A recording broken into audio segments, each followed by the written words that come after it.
Geografia e aqui no Explicador Virtual a gente vai dar continuidade ao conteúdo do 8º ano. E a gente vai falar sobre Oriente Médio, mais especificamente sobre os conflitos mais recentes, pós 11 de setembro. Primeiro a gente vai falar especificamente do 11 de setembro. O Oriente Médio ele é caracterizado por uma série de resistências à presença e à influência ocidental. E também é caracterizado pela permanência dessa influência contínua. Quando a gente viu, o Oriente Médio ele é caracterizado por etnias muito diversas, religiões muito diversas, muito tradicionais e também a oferta de grandes reservatórios de petróleo, os principais reservatórios de petróleo do mundo. Lembrando que o petróleo é fundamental para o desenvolvimento da indústria como nós conhecemos. Então a junção desses dois fatores gera um ambiente bastante propício à criação de extremismos e à criação de resistências a essa interferência externa.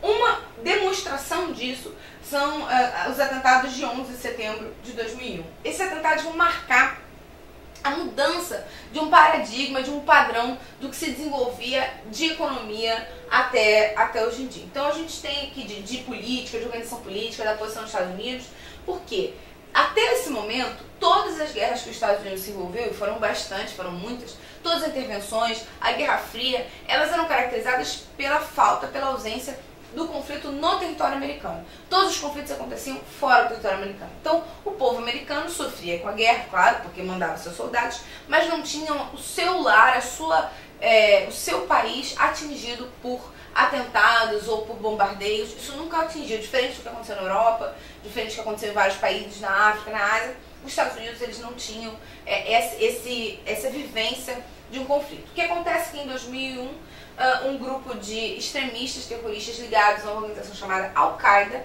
eles vão sequestrar um avião, na verdade 3, e vão atingir contra as Torres Gêmeas, que eram um símbolo do poder econômico americano. Eles eram as principais torres de escritórios e tal de Nova York, então era um símbolo bastante. Tinham muitos filmes que passavam nas Torres Gêmeas, eles eram muito importantes, como o Empire State ou a Estátua da Liberdade. Eles eram famosos e símbolos da economia, do modo de vida americano, do desenvolvimento americano, e eles são atingidos, o número de mortos é incalculável, elas são destruídas, essas duas torres, e marcam os atentados das Torres Gêmeas.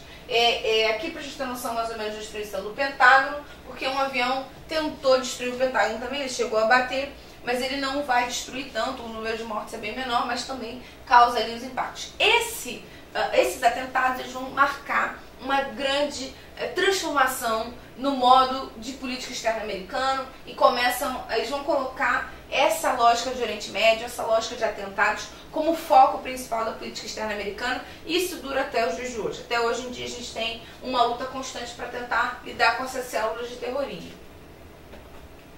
Bom, como resposta a isso, é importante lembrar que quando a gente está falando de terrorismo, não é um país que está entrando em guerra. A gente viu até aqui a guerra do Irã-Iraque, a guerra do Golfo, todos esses conflitos são guerras que estão envolvendo brigas e disputas entre países. No caso aqui, você tem a invasão dos Estados Unidos aos países, mas você não tem a guerra, não foi o Afeganistão que mandou os aviões para os Estados Unidos. Na verdade, são células de organização terrorista que vão funcionar muito individualmente, que têm um objetivo comum e que se instalam nesses países. E aí a justificativa americana era de que era importante fazer isso, que essas células, na verdade, esses países facilitavam esse processo. E no Afeganistão, você tinha um grupo chamado Talibã, que era o grupo que organizava e coordenava politicamente e religiosamente o Afeganistão. Eles eram um regime bastante violento, eles instalaram uma teocracia também, as mulheres tinham que usar burca, era bem mais fechado. Mesmo quando a gente fala em teocracia, quando vai falar do Irã, o Irã tem uma teocracia, mas ela não é tão rígida quanto a teocracia que o Talibã vai colocar, que as mulheres podem ser mortas, não podem estudar, não podem trabalhar, tem que usar burca, não pode ter revista estrangeira. Você tem uma série de restrições para seguir exatamente os preceitos do que o Alcorão poderia colocar. Então, a invasão no Afeganistão é uma resposta ao 11 de setembro. Os Estados Unidos, ele vai receber essa ofensiva porque o Bin Laden, que vai ser o líder dessa Al-Qaeda, dessa célula, desse grupo terrorista, eles vão alegar que os Estados Unidos eles vão profanar o território sagrado e que a presença dos Estados Unidos no Oriente Médio marca um pecado. Não um pecado, na verdade, seria uma profanação do solo sagrado, da identidade islâmica, que seria o mal. Na verdade, os Estados Unidos, para esses grupos, representam o mal. Em resposta a isso, os Estados Unidos invadem o Afeganistão, né, em busca dessas células da Al-Qaeda, em busca principalmente do Bin Laden, que é a liderança por trás desses atentados. Tá? A caçada do Bin Laden vai demorar muitos anos, né? Inclusive ela foi iniciada no governo Bush e foi terminada no governo Obama, e ela é marcada por essa investida dentro do Afeganistão. O governo talibã, como a gente viu, ele é um governo bastante radical, né? Eles vão colocar uma teocracia muito resistente e eles apoiam esses atentados terroristas e apoiam essa luta contra os Estados Unidos, que é visto como mal.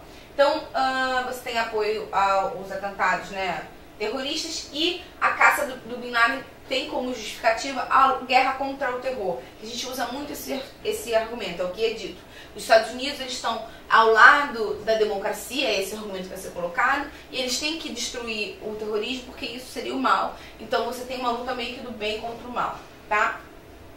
O que vai ter? Quais são os problemas que você vai encontrar nessa busca aqui do Bin Laden, inclusive, que vão alongar bastante a busca? São questões geográficas, né? O clima, ele é muito extremo, então você tem uma amplitude térmica muito grande. E outra coisa é que você tem um território bastante montanhoso. Então, muitas cavernas, né? O Bin Laden se escondeu durante muitos anos nas cavernas e, segundo os Estados Unidos, eles receberam um apoio do Afeganistão. Então, isso facilitava o seu processo de se esconder durante tanto tempo. Esse é o Bin Laden, que é a figura principal, é a figura que a gente vai ver como personificação, apesar de ter outras lideranças. Ele vai ser a figura principal e ele vai fazer uma série de vídeos condenando os Estados Unidos, né? Inclusive, é curioso porque a família Bin Laden é uma família grande e é bem relacionada, inclusive, com a família Bush, que era presente na época, né? Que mostra que muitas vezes as associações vão acontecer, né, de forma diferente. E ele é a personificação. Durante muito tempo ele foi perseguido até ele ser encontrado. Isso mostra um empenho americano de tentar barrar esse processo. Bom, a luta especificamente, né, contra o terrorismo mundial, ele tem um nome, né, a guerra contra o terror, e ele vai ter um eixo que é chamado de eixo do mal, que seriam os países que têm aqui a formação, a ideia de facilitar o surgimento de células terroristas. Então, quais são os países? O Afeganistão, como a gente viu, que teve o avanço. O Iraque também vai ser invadido em 2003 para tentar barrar a presença de tentar procurar ali células terroristas. O Irã, que a gente viu que teve processo de revolução. O Líbano, Síria e Coreia do Norte, né? A Coreia do Norte aqui também, assim, você vai ver o Saddam Hussein, já não é mais aquela figura tão imponente no momento, né? E a Coreia do Norte também, que vão colocar uma representação, já não no Oriente Médio, mas também uma forma de representação, ainda é um regime fechado. Então esses seriam os países. É bom lembrar também que essa guerra ao terror, esse eixo do mal, ele tem uma justificativa de busca, de enfrentamento aos modelos terroristas, mas existem interesses dos Estados Unidos por volta disso. Os Estados Unidos nunca aceitam muito bem, por exemplo, você ter a presença de um país tão fechado no Oriente Médio como era o Irã. Então você tem essa justificativa que também vai ser utilizada. Bom, o homem por detrás dessa doutrina Bush é o próprio Bush, o Bush filho, né? Você tem o Bush pai que participou da Guerra do Golfo, esse é o Bush filho. E é bom pra gente entender esse processo, também entender qual é a característica desse homem. Ele é um homem extremamente religioso, extremamente conservador, ele é do Partido Republicano, e que tem tendências a ver o mundo meio que branco e preto, bem e mal. Então isso se encaixa bastante a essa lógica da doutrina. O que se configura como a doutrina Bush? Essa guerra ao terror, que é caracterizada por ataques preventivos. Eles vão bombardear muito. Existem várias fotos de Bagdá sendo bombardeada, né? Então isso é uma característica dele. Acredita-se que esse modelo não foi muito bom, porque ele vai aumentar o ódio contra o Ocidente dentro do Oriente Médio e vai alimentar o surgimento de grupos radicais, mais radicais do que a Al-Qaeda, que é o caso do Estado Islâmico, que hoje em dia ocupa parte do Iraque e Síria. Então é uma situação complicada. É necessário que se coloca uma posição, então existem algumas questões ali, por exemplo, sobre a posição do Brasil ou sobre a posição da França perante a isso, então ele quer colocar as coisas muito bem como mal. E existe um suposto atentado do Saddam Hussein e o surgimento de armas de destruição em massa. A ONU, que foi fazer a investigação naquele momento do Iraque, não conseguiu achar as tais armas de destruição em massa, né? Acharam algumas armas químicas, mas nada que significasse a questão. Então, existe muita dúvida sobre quais seriam os reais motivos de invasão do Iraque, né? Diferente do Afeganistão, que poderiam ter levado isso. Tá? Mas existe todo um discurso de que esse processo era um processo de democratização. O Bush vai falar, entre outras coisas, que ele precisa levar a presença americana ao Iraque para levar a democracia ao Iraque também. De fato, isso não aconteceu como ele esperava, mas existe também essa lógica de valores, que é importante de entender. Quando eu estou pensando em questão do Iraque, Irã ou Estados Unidos, né, a presença ocidental, é importante lembrar que existe uma questão de valores diferentes, né? Então, muitas vezes, isso pode causar alguns problemas também. Aqui é mais uma foto das diferentes guerras. A guerra do Iraque é uma guerra que também vai desmoralizar ainda mais o exército iraquiano, então gera uma série de problemas. Quando a gente está falando do Estado Islâmico, que hoje em dia ocupa as regiões que ele ocupa, né, a Síria, o Iraque, domina, é extremamente violento, ele tem muita origem nesses eventos, nesses bombardeios, nessa agressividade e também no fato de que você não tem uma estratégia de devolver autonomia a esse povo. Então, são um processo mesmo de destruição da identidade nacional, da autonomia, da capacidade de lutar, que favorece o surgimento desses grupos cada vez mais extremos. Então dá para dar um desenho de como se organiza mais o mundo árabe pós 11 de setembro. Eu espero que tenha ficado claro. Tchau!